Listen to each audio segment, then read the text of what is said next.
রব্বুল আলামিন বলেন, হুয়াল্লাযী খালাকা লাকুম মা ফিল আরদি জামিআ। এই জমিনের মধ্যে যা কিছু আমি আল্লাহ সৃষ্টি করেছি সব কিছু আমি মানুষের জন্য সৃষ্টি করেছি। পড়েন সুবহানাল্লাহ।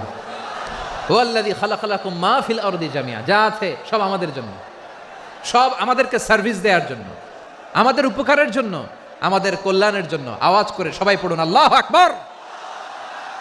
অন্য আয়াতে আল্লাহ বললেন, ওয়াসাখখারা লাকুম মা ফিস সামাওয়াতি ওয়া মা ফিল আরদি জামিআম মিন ইন্না ফি যালিকা লাআয়াতিন লিকাউমিন ইয়াতাফাক্কারুন।